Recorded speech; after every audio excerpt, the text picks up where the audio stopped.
Nakakita na naman ako ng napakaraming tao na kapag tinitingnan mo yung mga muka, nasasalamin ko din ang nilalaman ng kanilang puso.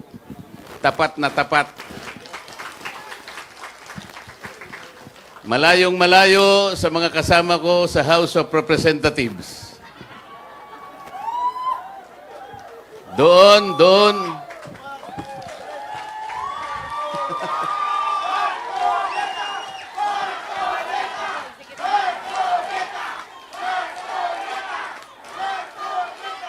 Doon, kunwari, nakangiti sila sa'yo. Kunwari lang, nakangiti. Pero yung nilalaman ng puso, walang laman.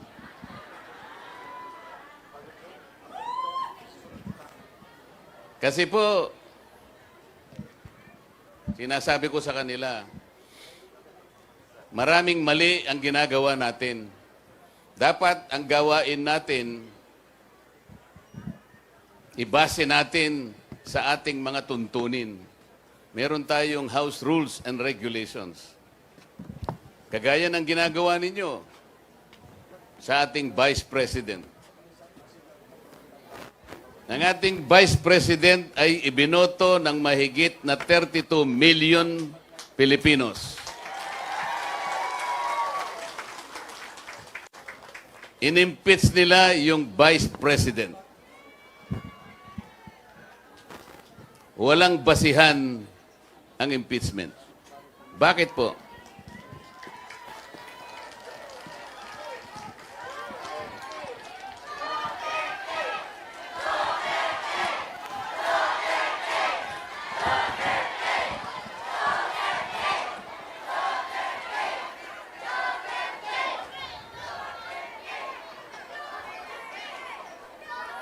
Sabi po nila, meron daw problema sa pagkakagasta ng pondo ng opisina ng Vice President tungkol dun sa confidential funds.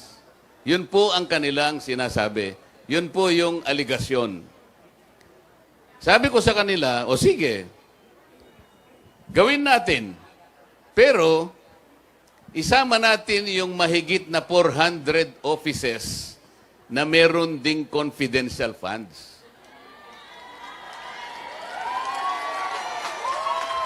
Para parehas ang laban. Hindi mabuti na isa lang ang tatargetin mo. Matalino ang mga Pilipino. Lalo na yung mga taga Valencia, Bukidnon. Sabi ko, mahalata tayo ng taga Bukidnon sapagkat namemersonal tayo. Isama mo lahat yung 400 para sa ganun, walang personalan. Hindi po nila alam. Ayaw po nila. Alam na po ninyo ang dahilan kung bakit ayaw nila. Gusto nilang tanggalin ang Vice President. Interesado sila na mawala ang Vice President sapagkat siya lamang ang makakalaban nila sa susunod na presidential election. Iyon.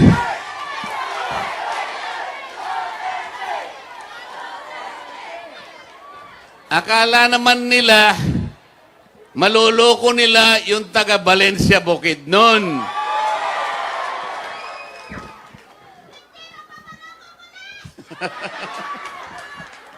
Salamat po sa pagkakataong ito na binigyan niyo ako ng pagkakataong magkita-kita tayo.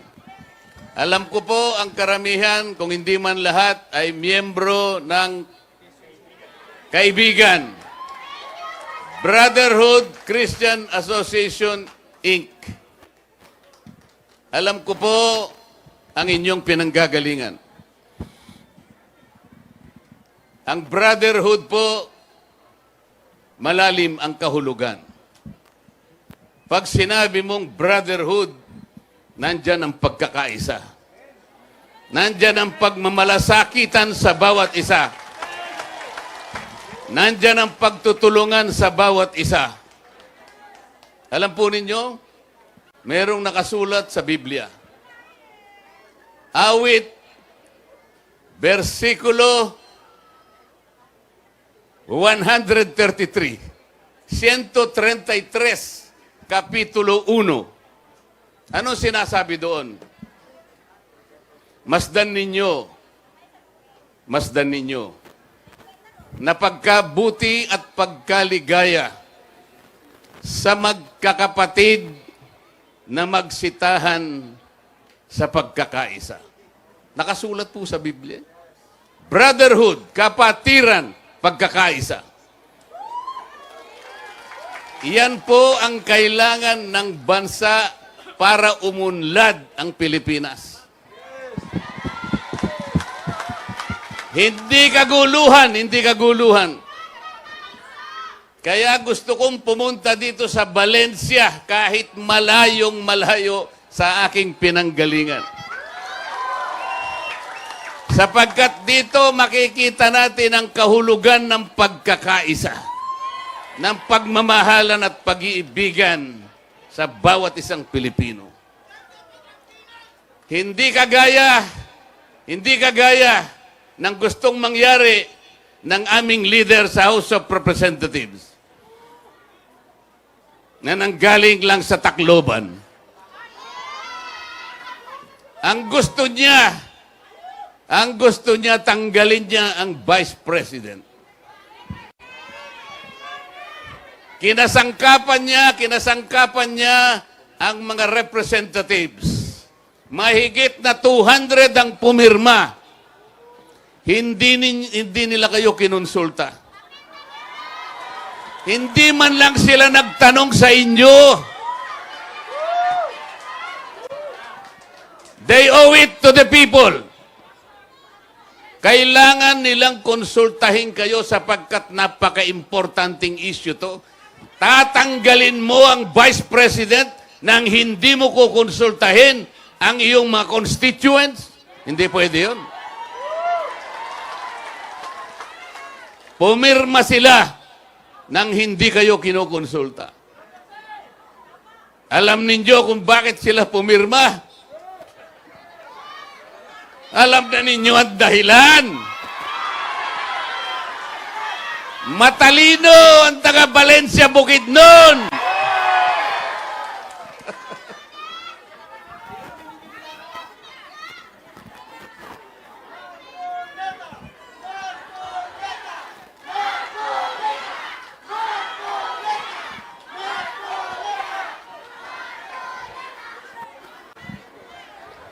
Sa Biblia, meron pang binabanggit sa tunay na magkaibigan. Alam ni Pastor Dan ito. Si Jonathan, anak ni Haring Saul, kaibigan ni David na naging hari ng Israel. Itong dalawang ito, si Jonathan at saka si David, BFF. Magkaibigan, sanggang dikit. Ganon dapat. Ganon dapat tayong Pilipino, nagmamalasakitan. Alam nyo, nung mamatay si Jonathan sa labanan, umiyak si David. Yung anak ni Jonathan, kinupkup niya. Ganon ang pagkakaibigan. Dapat sana pumunta rito yung aking mga kasama sa House of Representatives. Para makita nila ang tunay na kahulugan kung ano ang kaibigan at kung ano ang brotherhood.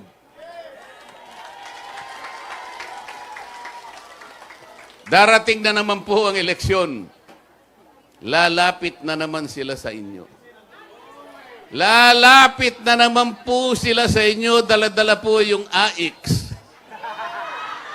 Yung akap, yung tupad.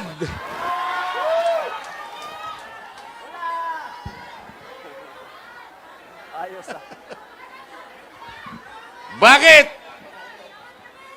Ang mamamayan ba ng Valencia Bukidnon, ang katapat niya ay konting perang ibibigay sa kanya?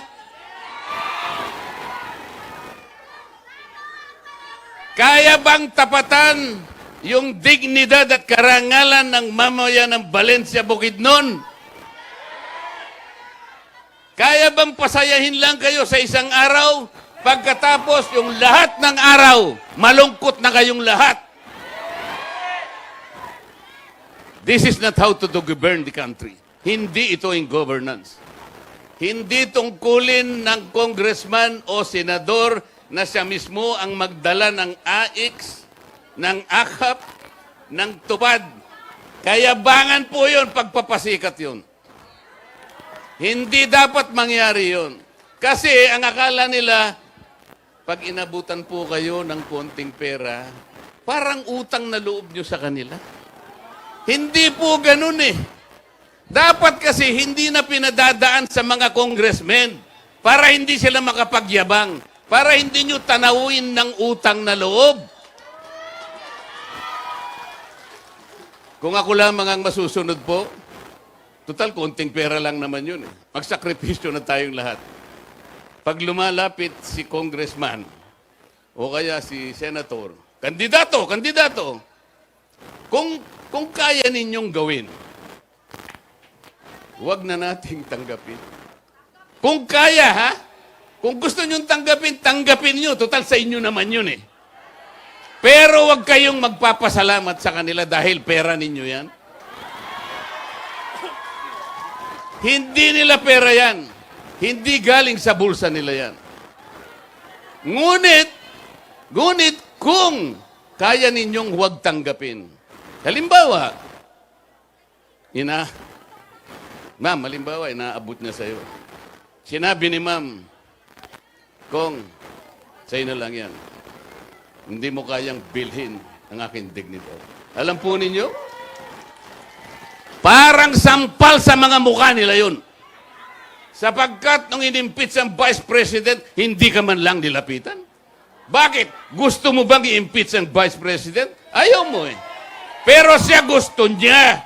Sapagkat alam na ninyo, magkano ba ang dahilan? Magkano?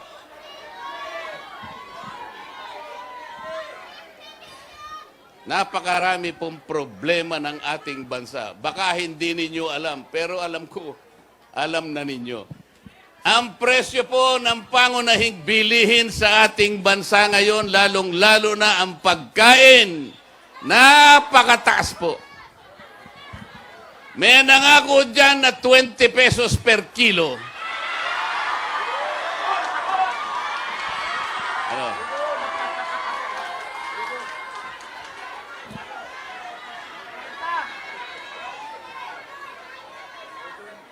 Hoy, pabalik-balik na yung mga senador nila.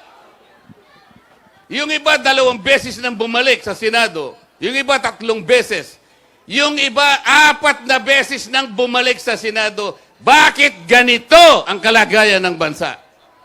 Pagkatapos, haharap na naman sila sa iyo. Anong katwiran? Anong katwiran? Anong gagawin mo? Pang-4 mo nang balik ito? Alam po ninyong ang kalagayan ng Pilipino ngayon? 63% ng ating mamamayan ang nagsabi, mahirap po kami. 63%. Ang katumbas po nun, 87 million Pilipinos. Bakit po nangyari? Ito ang pinakamataas na pagsasabi na sila'y mahirap in 21 years.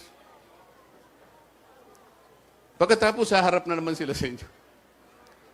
Haharap na naman sila sa inyo. Sus Mariosep naman, hindi pa. Haharap ka na naman sa akin.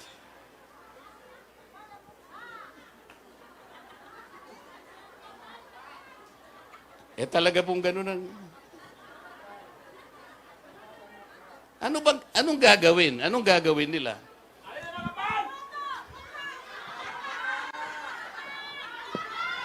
Ang kuryente sa bansang ito ay pinakamataas sa buong Asia.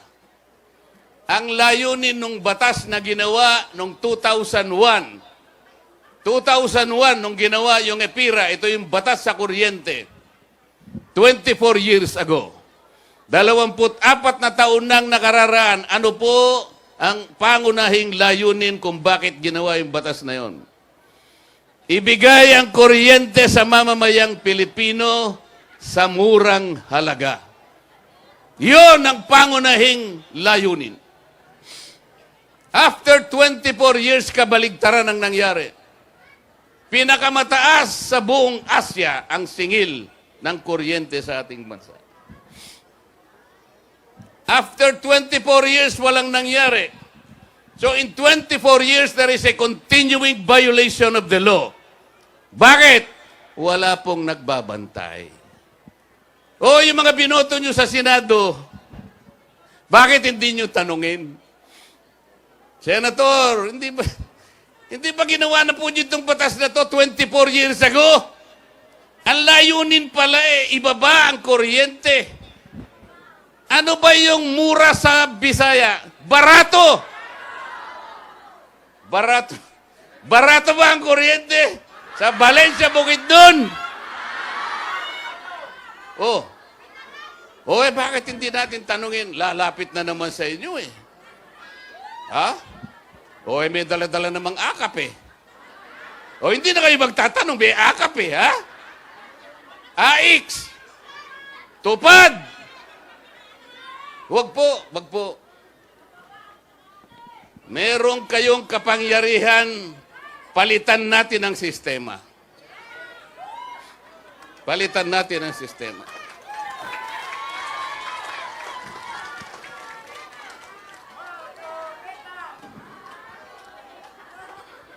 Alam po ninyo, nung ako'y inimbita ng isang asosasyon, kung tawagin ay Filipino Inventor Society. Marami na po ako napuntahan ng mga organisasyon. Marami na po. Pati po yung organisasyon ng mga midwives, yung mga hilot. Kinausap ko na lahat yan. Ang hindi ko na lang nakausap ay yung asosasyon ng mga punerarya. Pero kung iimbitahan nila ako, pupunta ako, pero pasasama ako kay Pastor Dan. Bakit ko po binanggit yung asosasyon ng Filipino Inventor Society? Kasi po, ang dami pa lang na-invento. Sila pa lang naka-invento ng karaoke. Sila pa lang naka-invento ng yoyo. Sila rin ang naka-invento ng bamboo incubator. Yung unsinkable portable boat, sila naka-invento, no? Yung 3-in-1 jeepney. Pati yung banana ketchup. Pilipino pa lang naka-invento. Napakarami. Alam po ninyo kung ano yung nakalimutan nila na imbentuhin? Tinanong ko sila Para hindi na ako nahihirapan ng mga kababayan natin tuwing eleksyon para piliin kung sino yung karapat-dapat. Kagaya ngayon, sa Senado, 65 ang kandidato, nag-withdraw na yung 3, 62 pa rin. Mahihirapan kayo ngayon, ang dami. Pero sabi ko sa kanila, kung naka-invento sana kayo ng aparato, parang yung scanner, yung pag pumupunta ka sa airport, dadaan ka doon. Pagka tumunog yun, teka, balik, sabi nung Di pwede, balik. Kakap-kapang ka lahat, di ba? Naka-invento ka sana ng aparato na kagaya nun. Padadaanin mo lahat ang mga kandidatong senador dyan sa aparato na yan. Ano sa palagay nyo? Yung aparato na yan, re-rejectin niya yung hindi qualified. Yun ang gusto kong aparato. Para wala ng problema. Pagdaan ng mga senador ng administrasyon, ilan kaya ang marireject? Ilan po? Ilan? Lahat, sabi. Hindi ba madali ang trabaho natin? Yung aparato na yun, ilagay natin sa tapat ng COMELEC. Dumaan lahat doon. Palagay ko, pagka kaming lahat ay dumaan doon, Ang makadadaan lamang doon, yung kandidato ng PDP laban. Yung iba reject. O di tapos ang laban.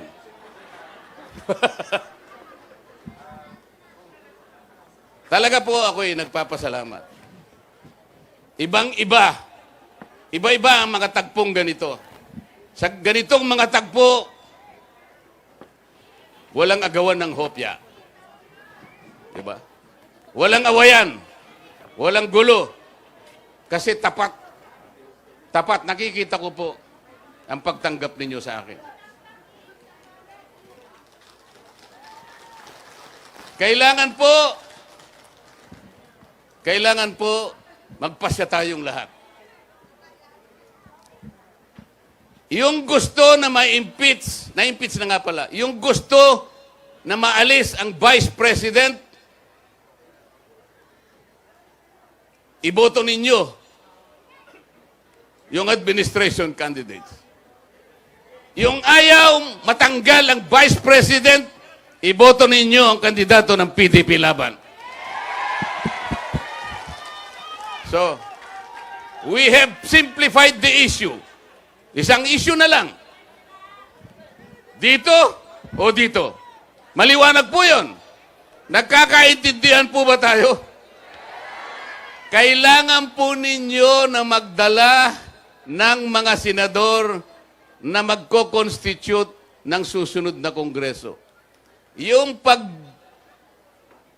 paglitis nila sa Vice President ay matutupad sa susunod na Senado.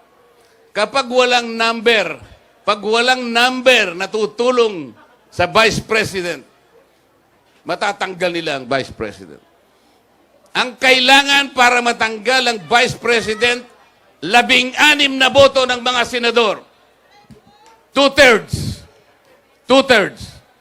So, kailangan maglagay kayo ron at least, siyam. Kasi pagka siyam ang nandun, 24 minus 9, 15 na lang, di ba? Pag 15, hindi matatanggal ang Vice President kasi ang kailangan 2/3. So, kailangan meron kayong siyam na madadala sa Senado.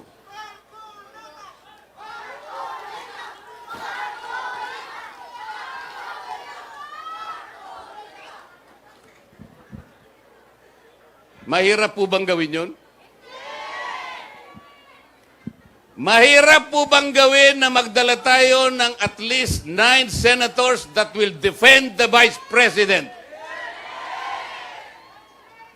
Palagay ko nga po. Nasa atin lang po yun. Nasa atin lang po yun. Kahit gaanong pera ang ibigay nila sa inyo, tandaan po ninyo ito. Pasasayahin lamang nila kayo ng isang araw. Isang araw, Diyos ko naman, isang araw. Hindi po yun ang kailangan ng Pilipino. Ang kailangan ng Pilipino, i-provide natin ang mga kondisyon para lumago ang kabuhayang pambansa. Magkaroon ng mga pagawaan, mga negosyong tatayo sa ating bansa. Para dumami ang trabaho, dumami ang pagkakakitaan ng tao. Yun ang gusto ng Pilipino. Ayaw ng Pilipino ng ayuda. Ang ayuda ay pwede lang pagka-krisis. Nasunugan, nabaha, binagyo, kailangan mong tulungan. Yan ang essence of brotherhood. Pero hindi sa normal na panahon. Hindi yung tuwing eleksyon meron kang ayuda, hindi po yun. Huwag po ninyong ipagbili ang inyong kinabukasan. Huwag ninyong ipagbili ang dignidad at karangalan ng Pilipino. Ang Pilipino, kahit mahirap ang buhay niya, gusto pa rin niya pagdating ng tamang panahon, makahulagpos siya doon sa tali ng kahirapan. Hindi niya ipamamana yon sa kanyang pamilya. Yan ang Pilipino. Walang palakpak.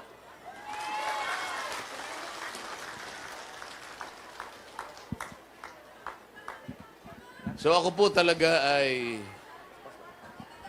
Kung ako ay makabababa para yakapin ko kayong lahat, gagawin ko eh. Dahil sa laki ng pasalamat ko sa inyo. Napakalayo po ng Valencia, Bukidnon. Napakarami kong pupuntahan sa Luzon. Pero nang ako'y inimbita ni Pastor Dan, hindi pwedeng hindi ko puntahan ang Valencia, Bukidnon. Dahil hindi ko magawa na yakapin ko kayong lahat, ang sasabihin ko na lang ay, gikan sa akong kasing-kasing, gihigugma ko kamong tanan. Thank you.